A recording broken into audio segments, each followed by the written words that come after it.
on playing the way we want to play, playing to the system, executing on both ends of the floor. I mean, the goal for us is always to be a well-balanced on both ends of the floor, which we have been, and just got to continue to find ways to do that. Joe, about the shot profile of this team and how that's going to have to change just with new personnel. How do you guys think about what good shots for this team are this year? Yeah, everything just comes down to 2-on-1s, how we're creating the 2-on-1, how we're being defended, and what the execution looks like versus that defense. Shot profile will obviously change a little bit because of the roster, but also change based on the coverage, based on the team that you're playing against, based on who you have out there at the time. So it's an ever-flowing thing. At the end of the day, it always comes down to how can you create 2-on-1s, how can you create the best possible shot on each possession, and then you got to try to take advantage of that. How different is the personnel at Celtic this year? Like, you're going to push and you need to take more threes, so we're going to lean into that, or are those guys that are going to have to do things at different spots on the court? Yeah, I mean, each player is different.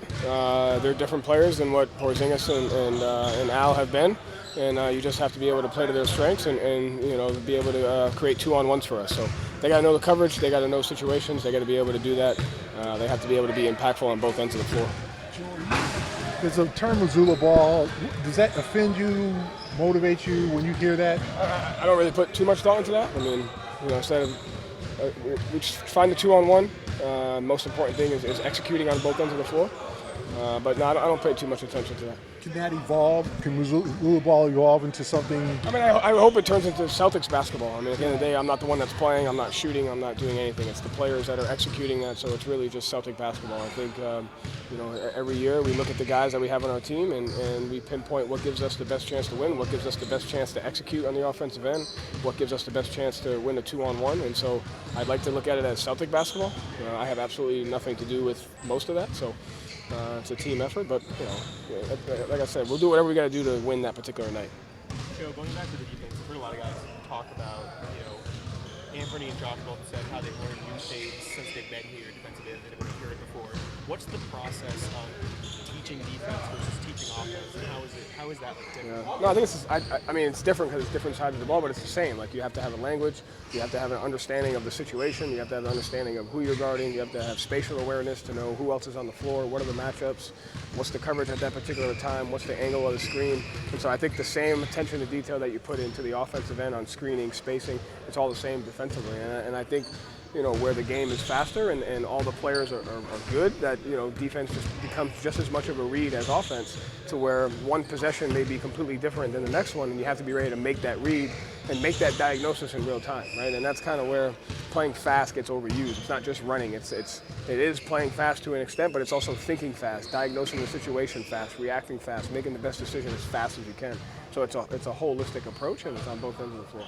Is that the challenge with a new group in terms of developing chemistry? Because yeah, chemistry, language, situations, understanding. You got, for example, you have Boucher and Luka in a pick and roll together. That's a relationship that they have to build. That's a communication. We don't know what their answer is going to be to that because we don't know who they're going to be guarding. We don't know where it's going to be set at. All those little things there. So that just takes time. But at the end of the day, basketball is becoming a very a read based on both ends of the floor, and you have to be able to make those every possession. There's no more like, this is the coverage and this is what we're doing the whole time. Players are too good, the game's too fast, there's so many nuances. It's a read, and the more we can understand the reads of the game and understand the awareness of the situation and the space, we can react faster, and that's what playing fast means. Xavier talked about his three-point shooting, always improving it with reps. Is that the same on defense? Is it just like repping those reads? Yeah, I mean, it's repping, it's watching film, it's communicating, it's building a relationship. It's just all those things that go into having an understanding of how the game's played. Scouting, preparation, all that stuff. Joe, Ugo's experience playing professionally overseas, how do you think that helps him come into his first training camp, and just what do you see out of him? Yeah, I mean, I think they play a very physical game. There's obviously the professionalism that they have there. So I think there's a lot of stuff on and off the court that his environment has prepared him for. At the same time, it's a different language. There's different schemes, there's different rules. The court is different, and so you just have to get used to playing those. But he's got an open mind and he's playing with effort. So that's all that matters right now through 3 days. Joe, you've added a lot of creative things into practices over the years. Last year was the baton handoff, the relay, for very specific purposes. This year we see the video out there of you guys playing spike ball. Yeah. Why did you settle on that? I think it's the closest thing to a 2-on-2 situation that you have to communicate. It's a react. Again, it's a read. You have to read the angle of where it's being put at. You have to read the angle of your teammate. You have to be able to get through. It's a 2-on-2 situation. So that's a lot of what the game is. You're in 2-on-2, 3-on-3 situations. Very rarely are you in a 5-on-5 situation. Maybe if you're switching everything at the end of the game. But the game is a constant, ecosystem of small 2-on-2s, 3-on-3s, and being able to create those an advantage and a disadvantage. So those 2-on-2 games create that. They test your reaction time. They test your ability to communicate. They test your ability to create angles. So I think those things it's another way to simulate what you're going through on every possession of the game. How did you settle on that? How did you, what made you wake up one day and say, oh, spike ball is going to be the way we're going to... Yeah, I mean, I think if you look at soccer, for example, they have their rondos, which is 4-on-3. That's probably one of the easiest rondos in soccer. Is one of the easiest ways to create a bunch of different stuff. Game-like situations, joy, teamwork, different situations, whether it's offensively or defensively.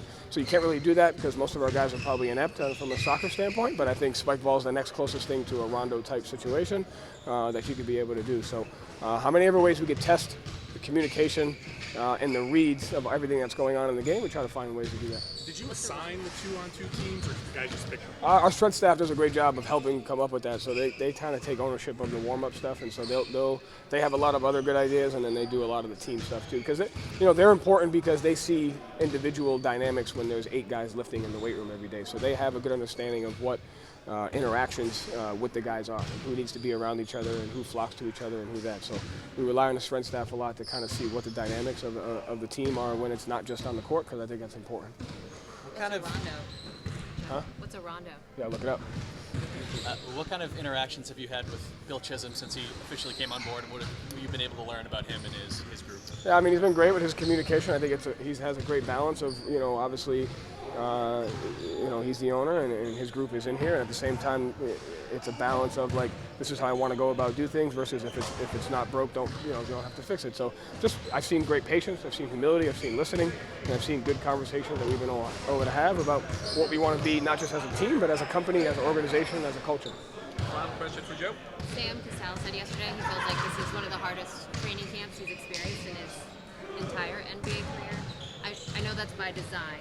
How much are you enjoying that?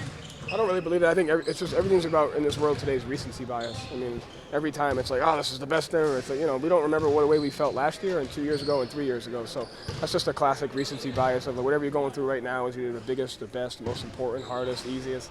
None of that really matters. It's all the same. Depends on where you're at in the moment. Thank you, Joe. Thanks, Joe. Thanks, Joe.